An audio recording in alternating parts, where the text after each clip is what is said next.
Hello, and thank you for joining us for this FORTIFY webinar on financial scenario planning, a 5-step process. My name is Janine Mason. I'm the Executive Director and founder of the Fieldstone Leadership Network San Diego, and I'm proud to welcome you today on behalf of our partner, the Nonprofit Institute at the University of San Diego. FORTIFY is a webinar series that we crafted together to strengthen the leadership, well-being, and sustainability of nonprofit leaders and organizations. To help to make the most of your time with us together today, I'd like to go over just a few housekeeping things. If you're having any technical difficulties whatsoever, please feel free to contact Cynthia. You can do so using her email, which you'll see on the screen, or you can contact Cynthia using the chat box, and she will be available to help you in whatever way she can. All of you are muted today on our webinar. We will take questions, and we will use the time at the end of the webinar to answer questions and to talk with our facilitator and our presenter today. So if you have questions, please put those in the Q&A box, which you'll find at the bottom of your screen.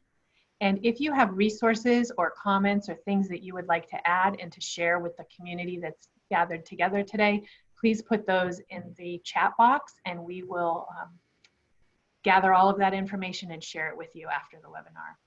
We are going to have after hours today, which is an extended time for questions in case people need additional information, and we have an awful lot of questions. So don't panic if you're feeling like we're coming close to our time barrier at 1 o'clock. We will stay on for an additional 10 or 15 minutes so that we can make sure that we get everybody's questions answered.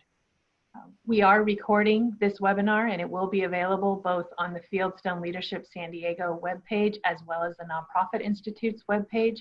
And in addition to the recording, we also will share with you the resources that we talk about today in our webinar. We know that many of you are new to either Fieldstone or the Nonprofit Institute, and we'd like to welcome you to this program. And we'd also like to welcome you to our networks and to our academic programs. So if you're interested in joining either Fieldstone or the Nonprofit Institute, you'll see our email addresses there on the bottom of the screen, and we would love for you to visit us and find out more information and become involved with us.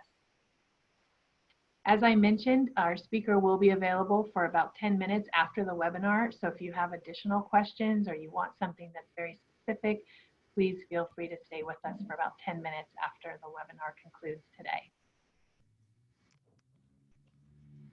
It's my privilege to introduce to you Lynn Corbett. Lynn is the Director of Governance and Community Programs at the University of San Diego Nonprofit Institute. He's also a doctoral candidate in the School of Leadership and Education Sciences. And it's been a great pleasure of mine to be able to work with Lynn to curate and present FORTIFY. And so with that, I will turn it over to Lynn. Good afternoon, everyone. We're excited to have you. As Janine mentioned, we are excited about this partnership and working together to figure out what are the needs, how to meet the needs of what people have been asking for. As for many of you, if you have not already done this, we continually try to survey the community to identify what their specific needs are and then try and work to address them. So if you can look, as the data has shown us, at least some of the initial data that we've actually been showing to some of the politicians and some of the decision makers, because one of the things people asked is to sharing real-time data. So 72% have been consistently saying, well, this is great, but things are changing so consistently. So how do you make sure our data is shared real-time? So we've done first round, second round of surveys, and we're going to continue to try and keep this work going. People have asked for reevaluating fundraising strategies. We've had a webinar on that that's been saved that you can access. They've asked for guidance for their board of directors. We did a governance training a couple of weeks ago. And like Janine mentioned, it's really organizational focus and then individual focus. So we're really looking towards that. And 61% said financial scenario planning. And through many of our conversations, that has significantly increased, we believe. So we thought that we'd spend this time here trying to help to provide you specifically what you need. There was a session last Friday on personal resilience, and we'll put this in the chat window, but if there are people who are looking for coaching to receive coaching. We put together over 75 coaches that have been able to provide sessions for free nonprofit leaders in the community that need that support. So that'll be in the chat window for you. And then if, as Janine mentioned, any other resources that you have, we think is going to be important to you, that would be important to make sure you let us know about it. And again, as always, if you receive a survey from us, please make sure that you fill it out and pass it to others who may not receive it, because it's going to be important for us to continue to keep this data coming, because it's even for us, it's we do deal with data all the time. The data that's coming in is a consistently changing, consistently moving target. So we thank you for your presence here today. And I'd like at this time to introduce you to our presenter here. His name is Bob Beatty. He's been in charge of Bob Beatty and Company, providing financial consulting services to nonprofits in Southern California. He is the principal consultant, and he brings a perspective that includes fundraising, health and human services, grant making, and government programs. The projects have included cash flow, restructuring, turnaround, staff organization, and back office consolidation. A related function of his work has been to assist boards in carrying out their governance responsibilities. To that end, he uses a collaborative and informed process that maintains focus on the board's collective and individual duty of care and the duty of loyalty. He has been an instructor in our program at the Nonprofit Institute, and he's also an adjunct faculty member at the University of San Diego. So please join me in welcoming Bob Beatty to the webinar. Great, thanks, Lynn. Let me see, let me pull up the presentation. So we've got a presentation to kind of walk through, and it's a series of steps, but I guess I should make one disclaimer at the beginning that I'm a big Peter Drucker guy. He's one of my professors in school, so I tend to quote him and use a lot of his thinking. And if I say anything remotely sounding smart today, credit it to Peter. So one of his great lines is, the best way to predict the future is to create it, which is essentially what we're trying to do here in this process. And as we said in the intro email that went out, really this current crisis, it's a great opportunity to really focus back on the mission and start really succeeding in the organization and not just get through it at a minimum. It's really important, at least from my perspective, that when we talk about scenario planning, anything financial, it needs to be tied into the core mission and the org's values, really understanding the priorities of the organization and using metrics and other forms of budgeting. It's really important rather than just throwing numbers on a page.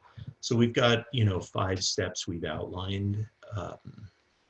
It's far from easy, but it's in concept, it's simple. So the 5 R's are really first to kind of look at, to reaffirm. We'll talk about each one of these in depth, and refocus the organization, resource it, and reassess it, and then rebudget, which is kind of what everybody's probably most interested in. But I think it's really important to go in this order as opposed to jumping right to the numbers. So on the reaffirm, it's, I'd like to do this at every board meeting, but at all times, let's get really clear. Do we understand the core mission deliverables of the organization? And let's not talk about just in generics. Let's talk about, here's the results that we're trying to achieve, and here are the outcomes we're trying to achieve over what period of time. And don't talk about programs so much as you're doing that. Refocus, this is a really interesting concept of Drucker's, is concentration and abandonment. It's a twofold process. What you want to do is really understand what is the work and programs that we are doing that we have to in order to meet our mission deliverables. Then, yes? I want to just let you know, you're not sharing your screen. Oh, I'm not. Okay, it looks like Cynthia just put it up now. I just wanted to make sure that. Oh, okay. Okay, thank you. Thank you. All right. Let me know if that doesn't continue to move through as we go on. So again, concentration and abandonment. Concentrate on the things that you have to do and stop doing what you don't need to do, the things that are not contributing to the mission. A lot of times, especially, we get into this this kind of catch-22. Why we do things is because we've always done them or our funders require it. This is a great opportunity to come back and really refocus the organization on its core mission. Let's make sure that, with our current funders, let's talk to them as we get them back to funding our core mission deliverables, negotiate with them. It's never going to be perfect, but move them our direction. And make sure that you find ones, you focus on the ones that are actually funding your whole organization, the mission, the overhead, which is part of the mission. You can't do it without the overhead. And actively be seeking, is there any new funders now that we're really clear on our mission focus, back to our core mission? Is there anybody who really is better aligned with our mission? And then start looking and saying, hey, if you're not well aligned with us, maybe we should separate you as funders and deal with the expense aspect of that. I'm not saying this is easy, but again, same thing with our vendors. You got to talk to all your vendors. Is there any way to negotiate anything in this situation? Your landlords, service providers, everybody's working to try to keep things flowing, and we need to, have them bend over backwards.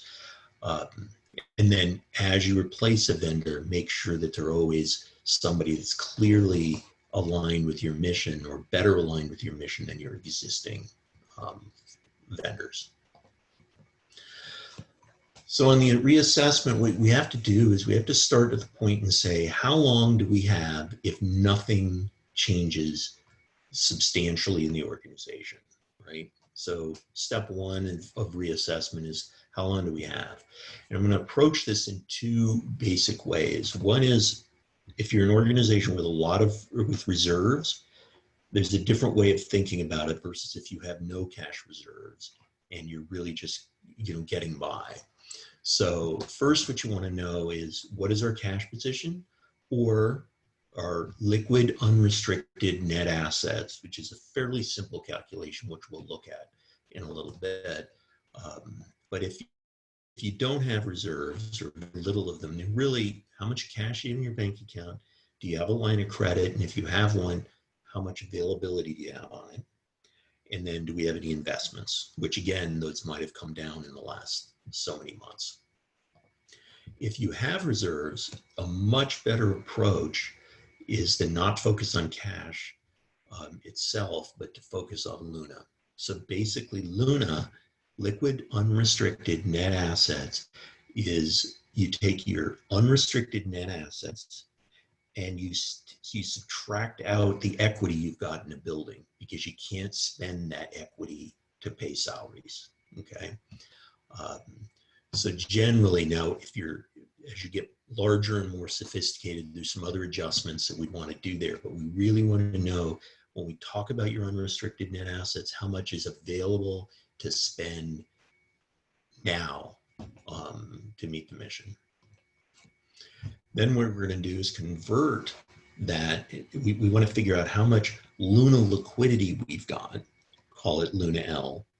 And generally you take your Luna, the number you calculated right above, and you're going to divide the average number of your monthly budget expenses into that. So take 1 month of your 12-month budget going forward and divide it into your Luna, okay?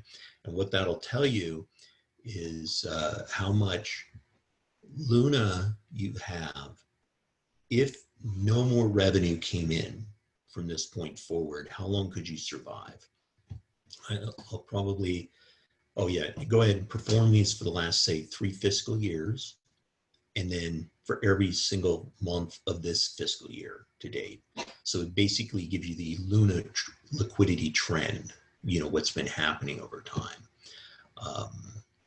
And then, you also, this is presuming you've got reserves, how many is the minimum you want to get down to? If you've got 12 months of Luna liquidity, what are you willing to go down to? 6 months, 4 months, 5 months?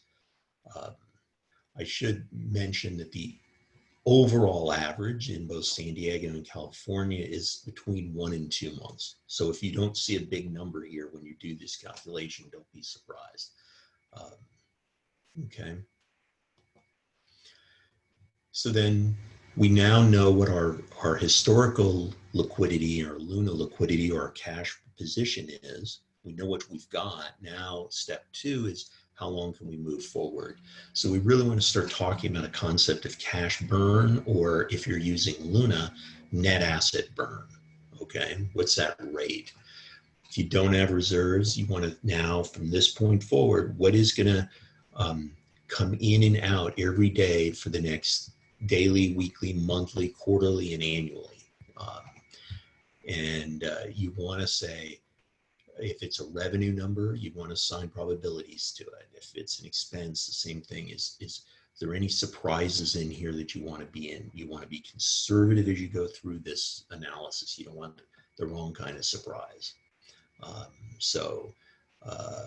Yeah, look at your contracts, your payroll taxes. Really important to get debt payments in there because they don't show up on a lot of people's budgets, especially if you're not doing a cash budget. Make sure you add in some expense for COVID-19 related stuff, whether you're going to have to start providing PPE, the cleaning costs of facilities that you're working in, the cost of thermometers, or whatever it's going to be that you're going to add to your operations. Make sure you get some number in there for it. And then it's really just on a daily, weekly, monthly, quarterly, annual basis, the net between revenues or cash receipts and cash expenses is going to be your cash burn rate, right? So how much are you burning in each period? And that's what you need to get to that. If you've got reserves, you can use Luna, and because you have reserves, you can just focus on pretty much like a monthly basis and focus on your revenue expenses. Debt payments aren't critical here because of the way Luna works with the equity fixed assets. So if you're paying down your debt, it actually works itself out. And then your net asset burn rate is how much a month do you burn, or are you adding to it? Okay. Then what you want to do is kind of combine the two. And so when we want to know, when are we going to either run out of cash, or when are we going to hit that floor that we established, 4 months, 3 months, 6 months of Luna liquidity. So you start with whatever your cash balance was, or your Luna balance. And then every month, every period, you want to subtract those ins and out, the net in and out of revenue and expense, or cash in and out. So what I've got on the chart here is, say, starting in April out for a year, the first line is your beginning cash or your Luna balance. Then your cash in, or your revenue, depending what it is, your cash out or your expenses if you're using Luna, and then your net cash or your net asset burn. So in this case, we had an organization that in April, they had $35,000 in revenue or cash came in, $40,000 went out. And so for a net of 5,000, so they went from 100,000 at the beginning period to $95,000. Okay. Now down below that is an estimate. What I did is here, just for simplicity, is I took the monthly expenses that we figured we were going to have for the next 12 months, and I averaged those numbers. And in this case, I just took 40,000. You can manipulate those however you want to. But you take your 40,000, and so that becomes your average, however you want, whatever your actual average is. And you can calculate how many months of Luna liquidity you've got. Again, this is presuming you've got reserves. And then so you take your 95,000 divided by your 40,000, leaving you with 2.375. And in this hypothetical case, we said our target Luna liquidity is 1.5 months. We don't want to go below that if we can all avoid it. So in the first month, we're okay. We're above, we have more Luna liquidity than we're above our target. Okay. So the next month you start with 95,000, You have some revenue and expense for a net. And so you know, no change in, so Luna liquidity stays the same. And you keep doing this every month. This number you're ending becomes the beginning of the next month, and it just moves across. What's happening here is the general net loss trend is we went from 2.375 months of Luna liquidity starting by August, and then September, we're down to about 1.816 months. So we're getting really close to our target floor, or zero if you're using cash.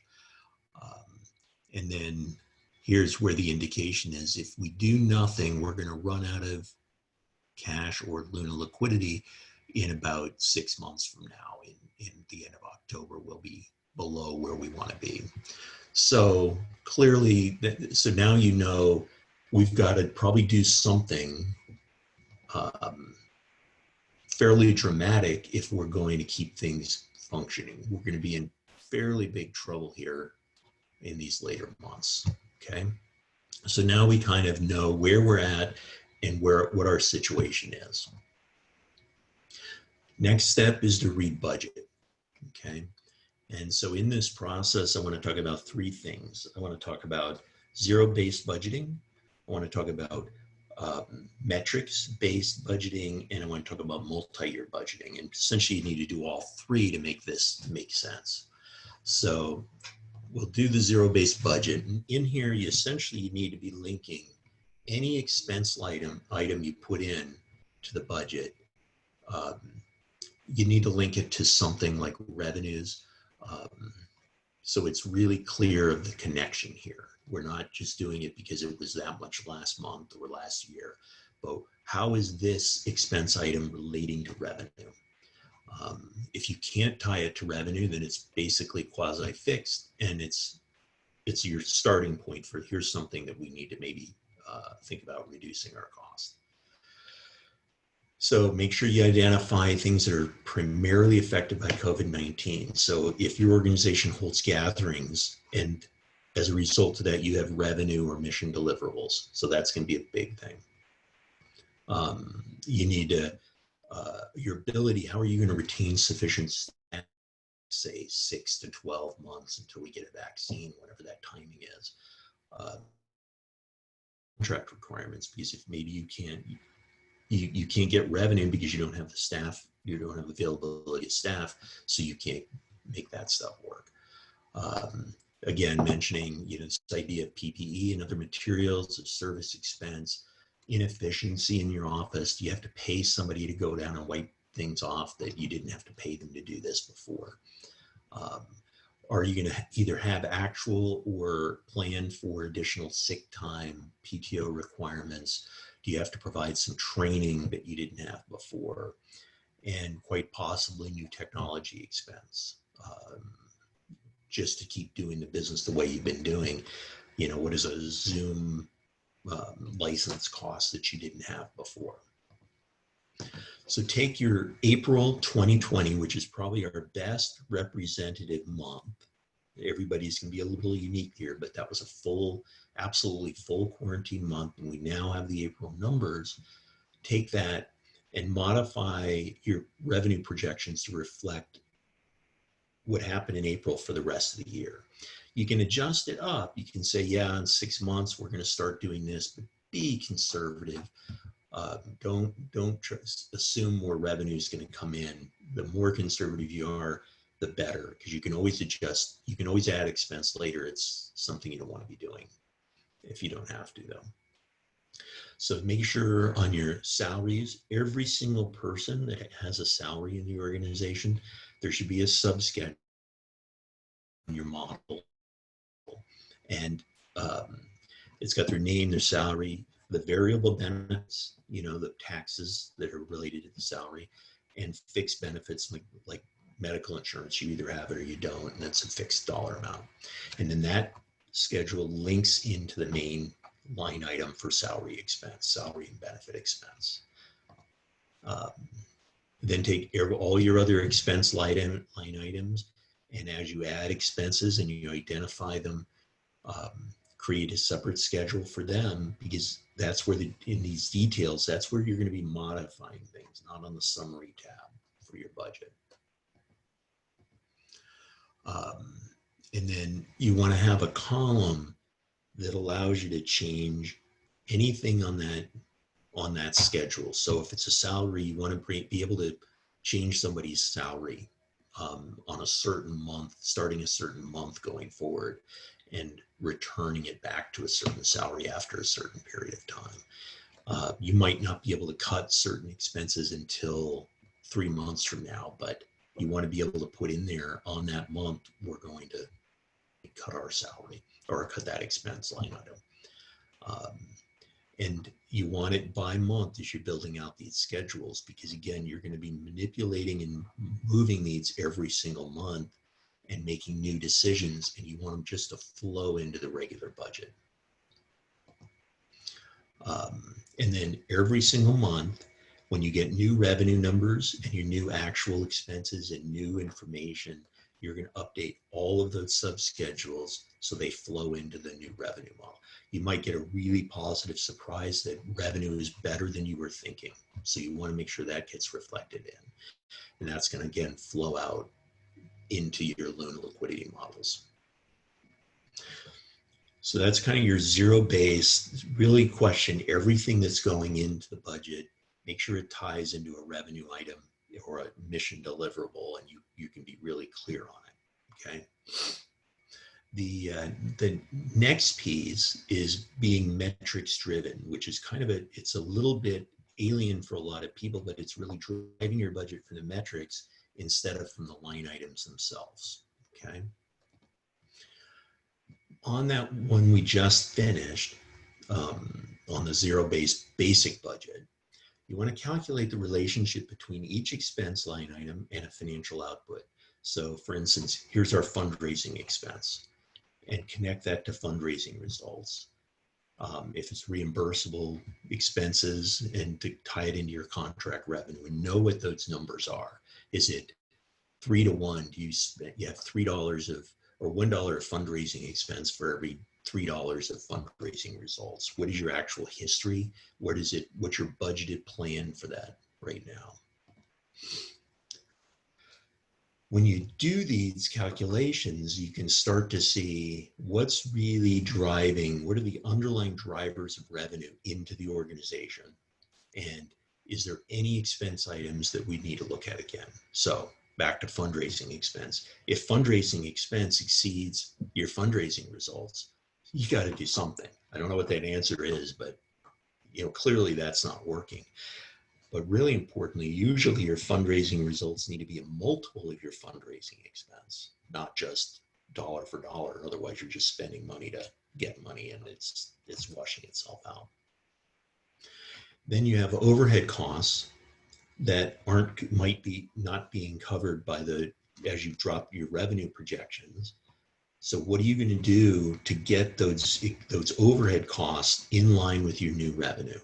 Obviously, many nonprofits, the primary expenses, the biggest bucket of expense on the budget ends up being salary related. So can you either, what happens if you reduce overall salaries or targeted salaries by say 5, 10, 20, 30%, or if you eliminated certain positions for a certain period of time. Now, again, those are easy decisions. None of this is simple, because you don't want to lose capacity in the long run to deal with something in the short run. But there's an old line, they used to talk to a bank robber, and they said, why do you rob banks? And he said, that's where the money is. So you essentially want to start with these big buckets of budget expense. And when you're looking at the calculations, what is having the biggest impact on revenue? As you're doing these calcs, you're going to incorporate now, this is kind of the twist, you're going to take the expense lines, what are those underlying formulas, and you flip them on themselves. So now you talk about what happens if fundraising results go from X to Y multiple. because that's what happened in the last month. They actually improved or they got worse. So we have a new normal on our metrics, and we're going to apply our metrics to our expenses, not just cut the expenses or cut the revenue.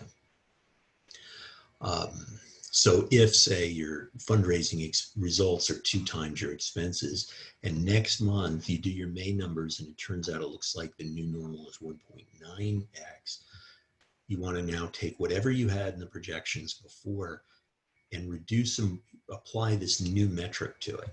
Always exceptions.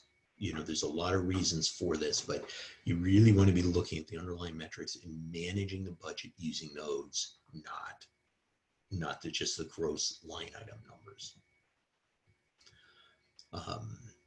Now you can start to predict when the underlying results are going to change, because you could be saying, for our organization, the work is for the next month or the next 3 months, we're basically shut down.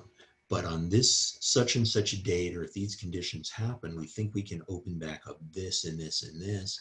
And that's when these underlying results are going to start to improve. And you have a story now about why you think that's going to happen. Ultimately, when you flow these out, especially through the next, when we talk about multi-year budgeting, these are going to all flow into your coming up with your overall cost per mission deliverable. Okay. So multi-year budgeting, well, I think I can just click on that. This is really the key. Most organizations, you know, if a budget is a financial representation of the organization's strategy, and you're doing an annual budget, I can almost guarantee your budget doesn't reflect a strategy, because it's a 1-year piece of a multi-year project. Everything we're doing in this industry is multi-year periods of time to get these outcomes and these results. So we need to be budgeting and matching that. Okay. At a bare minimum, you need to be doing 2 years of budgeting. Really 3 to 5 is your target of what you want to be doing. You're building out every single month based on these underlying metrics, not just everything's going to go up 5%. It's what's going to happen to our expense for fundraising or our program expense, and how many results do we get as a result of that. You want to make sure as you're building that, you've got a way to convert every month into a cash-based budget that's going to pick up the Luna results. It's actually, it sounds maybe a little complicated. This is actually the easiest piece to add into it. And then make sure you're always showing the underlying metrics for the key line items, your salary expense and that sort of thing. Once you do that, and anybody takes a look at it, but most importantly, your board and your other stakeholders, they can focus on the relationship between the mission deliverables, your productivity, and liquidity, because those are really the 3 big trade-offs that are changing over time. You might you might give up some of your liquidity in order to get better productivity. You might have to invest add a little more expense somewhere, a little cash, pay a little more, and not necessarily get the revenue today, but you're going to get your mission deliverables.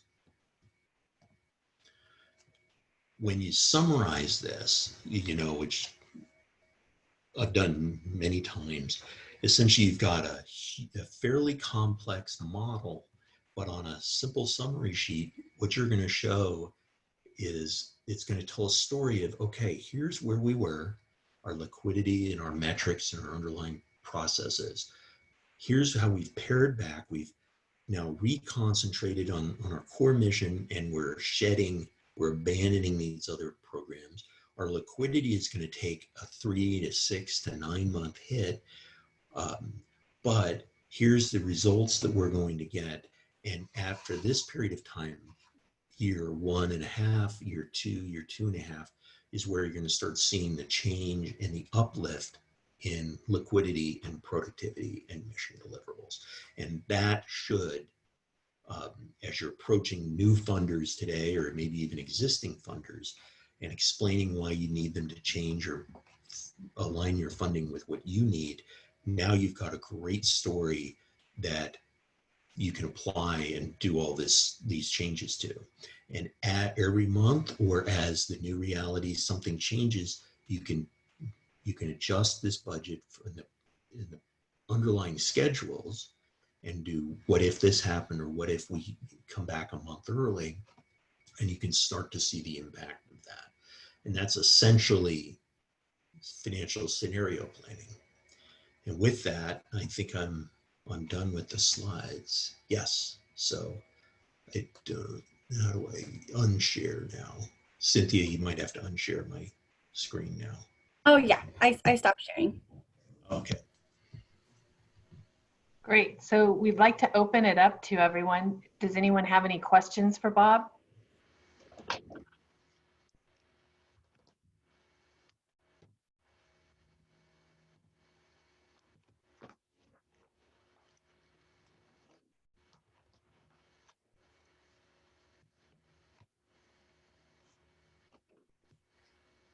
I'm not seeing any questions in either the chat or the Q&A. Okay. You went through your slides really quickly, Bob, to allow us to have a lot of time for questions. So if anybody has any specific, oh, here they come. Okay. Oh, the first one, yes. The person who's asking, all of our webinars are recorded and they'll be available on our webpage. And then there's another question, Bob says, do you have an example spreadsheet with the metrics that you could provide to us? No, because everything I've got is client specific, some of my clients, and I found it's really difficult to strip out enough so it's not identifiable to a client and still retain the value. But let me think about that and see if there's a way. I've done it. We do some stuff for a class, and Dr. Lamb and I wrote an article in a recent textbook on multi-year budgeting that has all these underlying factors. It's not COVID-19 specific, but it does talk about scenario planning, and there's probably a way we can make that somehow. I'm not sure with the publishing rights who has the ability to, if we can share that out without paying for the book. So but yeah, so I'll have to think about if there's a way just to do one specifically for this. We do have a hand raised from Rocio. Rocio, I'm going to allow you to talk and ask Bob your question. Actually, I just typed it, but I will tell you. So I know that you talked about payroll expense, and being that payroll is one of the largest expense that we have. You talked about making a list of all the employees and putting their salaries, including benefits, taxes, et cetera, and tying it back, linking it back to the budget. In agencies that have multiple programs, so you suggest that each program will do it by individual program and then upload it as a total? Yes. Yeah, okay, that's what we're doing, so, okay. Mm-hmm. But I also, what I tend to do on that is I'll create a summary salary page as well. So I'll take each of those subschedules for each program's salaries and move them over or combine them into another one. So. Right. Do you have any recommendations as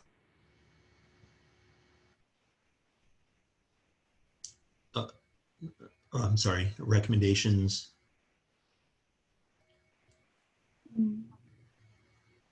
Did we lose her? I think it cut off. All right, well, let's go to another question and then we'll see if we can get her back. So Bob, I have a couple other questions. One says revenue predictions can be hard for more than a few months out. Do you have suggestions about how to estimate those numbers? Yeah, I would take, so you have an existing budget for revenue by month, I'm assuming, out, when you built your budget this year, you had some assumptions in that. And hopefully you've got it by month. Now you've got an April budget to actual, right? You've got your April actual results. So what was the percentage of that revenue, particularly take every single line item and say, here was what we were budgeting for here, $100 of the revenue this month for that. We only got $50. And it's because of, say, COVID, or it's not because of COVID. But essentially your new budget is 50% for that revenue line item, right? And I would take every other month moving forward and reduce it by that factor, say 50%, unless you've got some good reason or some explanation. If it's strictly a timing difference of when you were supposed to get it, a funder paying something, that's different. But it's take your April budget actual, compare those two and apply those percentages out on every revenue line item that you've got for the rest of your budget period.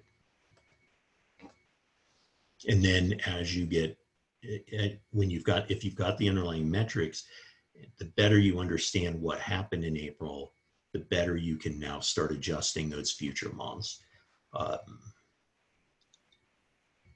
And just update them every single month and make sure you're looking at it like that often and continuously. Okay, great. Thank you, Bob. We have another question. While I'm a fan of multi-year budgets, now more than ever, it seems incredibly difficult to do.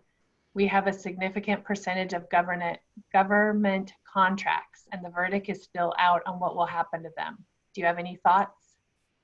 Yeah, I totally agree. I think especially if they're particularly California state funding, I think the federal is probably going to be okay, but California state funding is highly at risk. I would definitely be starting with the assumptions that what if, and now you can come up with 3 scenarios if we get 100% of what we expected before, if it gets dropped by 80 and 60%, to pick somewhat random numbers, because I think what gets cut is always going to be a little bit of a game. And then the key is that as you get information, and information from the state starts to come out, you can start adjusting those immediately again in that underlying schedule, so that you're not locked into this whatever presumption you made. At some point, we'll get some clarity on this funding, but that's where you want to be able to apply those underlying metrics to say 60, 70, 80, 90% of what you planned, and adjust those. I would start fairly aggressively unless you have some inside information on your particular funding, your particular program funding, if it's safe. One other question.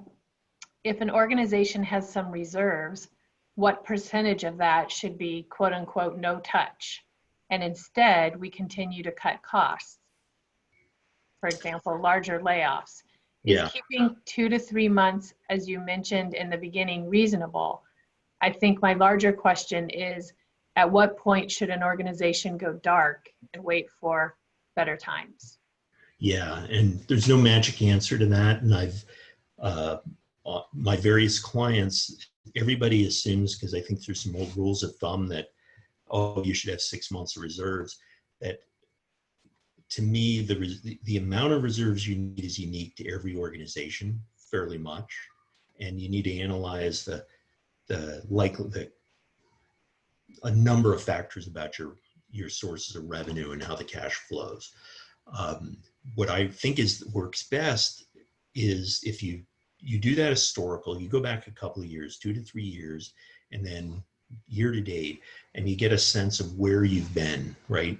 Has it grown over those 3 years and now it's starting to go down? Or has it been 6 months, 7 months, and now you have some kind of a frame? It's probably not going to increase.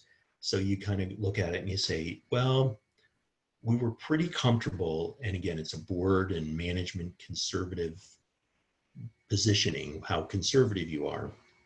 And if you say, we thought we were pretty good back at that point, a year or so ago, when we had 4 months. So it's kind of like, let's set that 4 months as our general target. The combination you want to look at is if you get aggressive and you had 6 months and you think you're willing to go down to 4, if you take it all the way down to 2, then you've got to be really conservative on your projections, on your expense projections, and because your forewarning of when you hit that floor is going to come up too often. I like proposing somewhere between where everybody's truly says, this is our bottom line, we can't go below this, and or where we've, the peak where we've been. I like a midpoint between there, because that'll give us more time as every month goes by to look and say, is this gap between the midpoint and our true floor, is that approaching? Now we have to make some harder decisions, like completely going dark or continuing to invest because something's happened on the revenue scenario, or might be happening on a revenue scenario. But it's a unique to each organization, and I definitely would have the board involved, because it's really, in a perfect world, you'd have all this already built into your reserve policy. But you know, if in the event you don't, and even if you do, it's a good time to revisit it, just to make sure you understand why you're setting that floor where you're setting it. I don't know, I hope that answers your question. But Great. One other question. If we start with the idea that staffing and people are the most important aspect of any organization, but also likely the most expensive, how do we balance keeping good people at a time when budget reductions may be needed? yeah, I think that I've seen a combination so far of like salary cuts, especially for the more highly paid staff, and you'd call them temporary targeted salary reductions. At some point, it's maybe, is there a way to reduce salaries to a certain point more across the board, and having everybody feeling joined in the process, versus having to go in and select and identify certain people or positions that need to be eliminated, especially if they're critical to the mission. But again, it's a balancing point between how much can you get by cutting everybody by 5% or so, and how much can you get by just doing a couple of big ones targeted, or by eliminating positions entirely. And it all needs to flow back into the impact on the mission itself, and that's why overhead positions are easier to do those reductions in. I think the other thing to consider, even though I think there's some open question here, sometimes if you reduce the hours of certain staff, it may be possible for them to continue to work for you, say 20 hours a week, and possibly apply for unemployment, particularly the federal piece of that. And that might take care of the employees, keep them in the queue, and not lose them for when your revenues do come back. Thank you. One last question. A large percentage of our revenue comes from one large-scale event.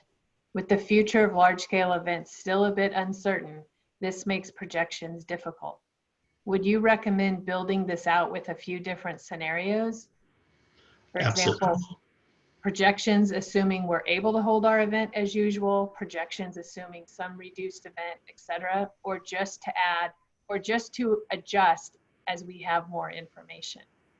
No, I would definitely look at least 3 scenarios of what's going to happen with that revenue, because it might be a combination of things. Let's say that event is usually 6 months from now, not right in the immediate time, but still in that question mark. We don't know yet what that's going to be. I would say, certainly don't assume 100%, because I think that's wishful thinking, although it could happen. But take some fairly significant stabs at it to say, we're going to cancel it completely. We're going to get only 50% and maybe 75%, right? What do we need to do in that event that that's what happens. What do we need to do to our cost structure to allow for that, or to how much of our liquidity, our current liquidity reserves, are we going to tap into to allow for that?